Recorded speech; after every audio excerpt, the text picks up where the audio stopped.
I look at it the other way. Hollis did you all a favor because you're all bad golfers, so he put you in a place where there's no golf. But you know what? I'm excited to be close to home. I think it's got 90% positives. You know, there's always the 10% keeping players focused on. Sometimes if you get them away, it's a little better. But to be here for our families, to be here for travel, to be here for hopefully a bunch of Spartan fans that'll get to go to the game and save costs, or be here for every reason is good. Yet you still got to play the games. It doesn't give you any wins, as we've learned sometimes, but it does help you. In Velpo, I know a little bit about them. I've seen them. I know their coach. But I won't even comment until I watch some film and study some stats on them. I just I look at the Big Ten, and I think we got a pretty good deal. You know, I thought Wisconsin might move up a little bit, and as I look at, I was really happy Minnesota got in, hoping for Iowa, but maybe I'm begging. But I was hoping for Iowa, and yet I thought, you know, we've kind of covered just about every seed there is to cover, and that's what happens when your league is really good. So I guess I'll just take questions. That'll be easier. Hondo. Tom, would you talk about the fact, I mean, no emotion really from the guys. It wasn't, I'm not saying didn't care, but more of, okay, this is a business trip. Were you happy with that mentality? Because I would think that's what you've been looking for. Well, I told them, you know, we had a meeting earlier, and I told them, you know, what I thought we'd be. I thought we could be a 3 or a 4 seed, you know, and I said, you know, that I thought we'd be a 3. And I thought if we did that, we could be in Auburn Hills, but I didn't know that. And it's a little different now than it used to be. So, you know, I just told them that we got some work to do, you know. We just got to clean up some rough edges is what we got to do. We've really proven, you know, again, where we can play with anybody. And we've won our share of them, but the little mistakes, the out-of-bounds plays, you talk about the this and that, those little mistakes win and lose you games at this time of year, and we've got to make sure we do enough that that doesn't happen to us. We got to make sure we're finding ways to win. So free throw shooting, all the special teams things, and then playing a little smarter. You know, that was the most disappointing part of yesterday. I thought we played harder than the day before. I didn't think we played smarter. But I think we looked at the film today. We spent a lot of time on it, and finally got a chance to. And I think they realized where, you know, we're taking a ball out and we lose 5 points with us having the ball. And on a game that was a 1-point game, those are difference makers. And sometimes that's the advantage of going through a conference tournament and losing when it's one and done time. It registers a little bit better. They can see it a little bit more. And hopefully now we'll correct it. And that's the big next step. Tom, did the irony of your route strike you, the Palace and Indy, given that was 2/3 of the route in 2000? You know, it is hard to look ahead to any of that. In coach speak, you never do that. But in human being speak, you do that. You know, you just look at the whole thing and you say, okay, you know, here's who you got to play to get there, and here's what you got to do. And I love being at the Palace. I think that's great. I love Indy. And, you know, if we get past the first weekend, I think that would be great. And I think our players are happy for their families and where we go. You know, it gets to be an expensive venture where people are starting to question, can I do this, can I do that? And at least we don't have those issues with this, the way this one goes. So, yeah, we got to take care of business one game at a time. But we had my old buddy there, Charlie Bell, who made the famous quote for Michigan State. I think it was used before, that to be the best, you got to play the best.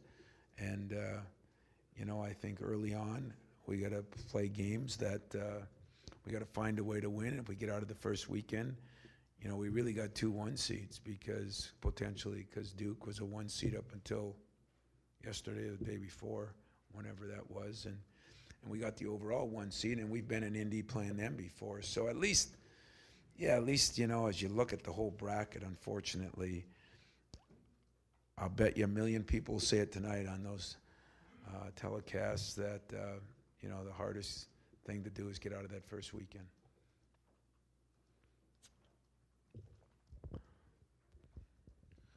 Coach, after yesterday's game, BJ talked about how much his knees have really been bothering him. You mentioned Gary having some issues with his shoulder. Where do you feel like this team's health is at in terms of, and I guess how critical is that for a tournament run? Well, I think BJ is just the wear and tear of the season. There's nothing wrong with his the structure of his knee. It's just the wear and tear because he didn't get to do what most people do in the off season.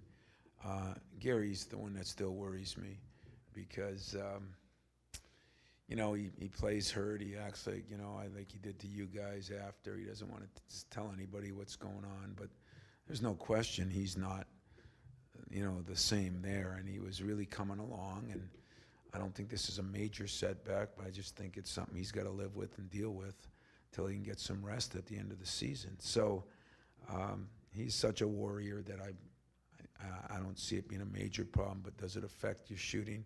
This time it's the left arm again, so that's better than the right arm. And so I think for the most part, Trice is the healthiest he's been. Our other guys are pretty healthy, so I mean, Gary hasn't been this, healthy for a long, long time where he's totally healthy. So I don't think that's been any factor in this, and I think he'll play well. I really do. Tom, everyone maybe older than your players is aware of Bryce Drew and kind of his heroics a while back. But I was wondering, as a coach, he's a relatively young coach, obviously. Have you gotten to know him at all? Yeah, I know Bryce. Of course, the family knows Dad, but I do know Bryce a little bit.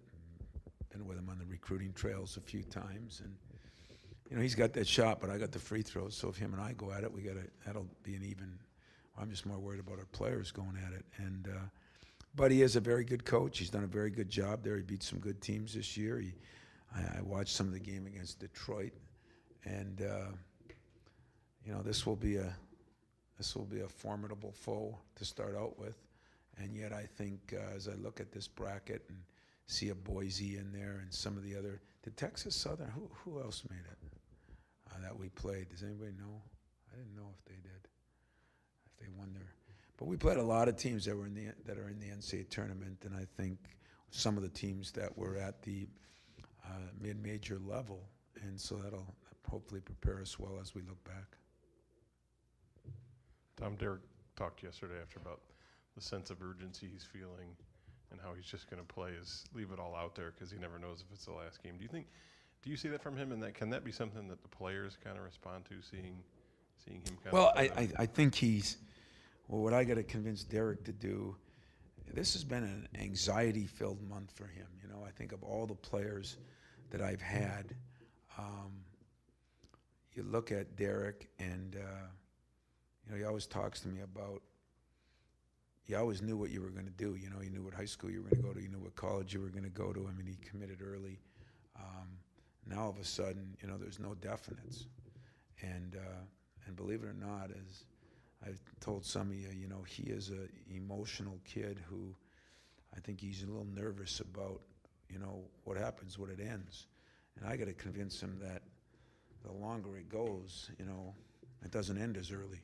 So you don't have to deal with those emotions. So let's make it as long, then we'll deal with them. And I think, yesterday as I picked apart the film, he did some things that were average, and yet he was 17 and 9.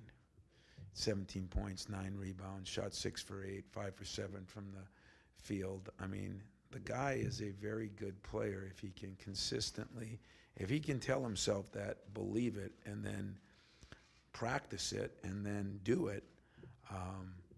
I think that this team would jump on his shoulders a little bit, and I think we could make a heck of a run. As somebody said to me, though, with this team opposition, we're not an easy team to prepare for in one day. That's a plus for us. But more importantly, if they're trying to figure out who to stop, they can call me, and I'd give them the honest truth, and they'd be just as confused as before because we've had different people that have stepped up, and we don't know who's going to do what. Sometimes that inconsistency, we've been consistent. We got 5 guys between 9 and 13, 14 points. That's pretty consistent. But who is a key guy to stop? I don't know that, and I've coached them for 32 or 3 games. Tom, you talk about how you feel comfortable, you could play anybody in the country, but at the same time, the buzzword all weekend has been parity and the rise of the mid-majors to new heights. Does that make this tournament more nerve-wracking, more, there are no gimmies in this one? Well, I don't think there are any gimmies, and, I just haven't figured out whether the tops come down, the bottoms come up, what's happening on that. But definitely more teams, when it doesn't even matter if there's been any change in the up and the down. What matters is the teams, the lower level teams, or the mid-majors, or the non-BCS teams, when a couple teams like a Butler, like a VCU, like George Mason have success, even if those teams aren't any better, it gives them confidence. They see something, they have something to point to. I'm sure everybody shows video of VCU in the Final Four, Butler in the Final Four, George Mason in the Final Four, and I think that gives those teams confidence that we can do it, and that's why I think it's a bigger problem right now. Tom, how does this change your prep when you have the two teams in the play-in on the other side? Would you guys go down there? You know what I mean? This St. Mary's against Memphis, they're going to play teams that play Tuesday. One of them's going to win Tuesday. I'm just wondering what that does for you. Well, we'll get to watch that game. So that's I'm not sure I've ever done that. So that's a good question. But we'll get to watch that game, and you take a team like St. Mary's. I've seen them enough where I think they could beat a team like Memphis or like Michigan State or like anybody. I mean, they've got one of those kind of teams that could. So that'll be an interesting game, the first one, and then the night when we play would be an interesting game too, because if it's St. Mary's and who would it be then? And Memphis, yeah. If it's St. Mary's in Memphis, that'll be a tough game. But I don't think we can go down and scout it. If you ask me personally, I don't think we can do that. But we'll get enough on TV. And one thing about this tournament, as you know, my philosophy changed quite a few years ago, that we do got to prepare for the whole weekend, because that's the only way it's successful, is if you win the weekend right now. Do you remember Barely. ever being at the same first-round site as Michigan, and is it neat at all that for the state that you're both at the Palace? I think it's neat for the state. I really do. I think you got two teams, the two biggest programs in the state, at the same facility. I think it'll be great for barbershop talk and everything else. But where do they go then? They go south. So I think I think it's going to be neat. It'll be interesting to see who pulls for who. For the most part, you try to pull for your league, but it's always harder when your rivals are there. I mean, on both sides. I'm talking from a fan standpoint more than a coach's standpoint. But I think it is great for the state. I really do. I don't, because, up until the last 4 or 5 years, that pod system changed this stuff. That would almost never have happened before, would it? So it's something that's only been this period of time, and no, it's never. I'm sure we never have. In fact, I don't know in the early round if we've ever been with another Big Ten team, have we? Probably, but good question. Purdue once. Really? It's exciting. God, you guys are as dead as my team was in there.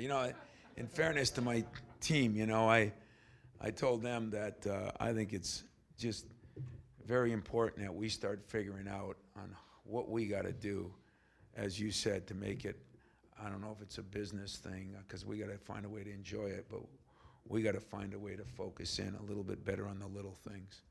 And, I'm going to take that to heart. I mean, we're going to have a meeting tonight, which I never do with my team, but we're going to get homed in on what we got to accomplish. Because this team, now that I've watched everybody, watching Ohio State again, watching Florida, it's easy to complain about, and I don't mean you guys, I mean me.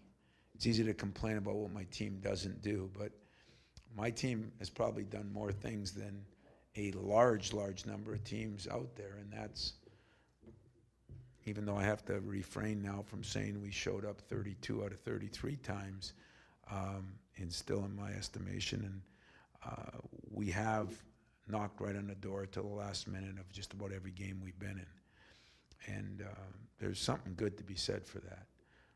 I like something Jay Williams said today. I heard him and he said, you know, when you're playing all these good teams all the time, that's what you get used to doing, so there's no surprises. And that's what you have to prepare for, that grind, that gauntlet. We've had to do that, and I don't think it's going to fatigue anybody in our league. I think it's going to make us all better, and I'm looking forward to it. It's going to be a great tournament. It's going to be fun to be in the state of Michigan, fun to save you all some money and some time and grins. Since you're a retired old guy now, I'm sorry that it screws up your golf, but I've seen you golf, and the bowling alleys are 72 degrees at any state you're in. Maybe pick up bowling, okay? Thanks a lot.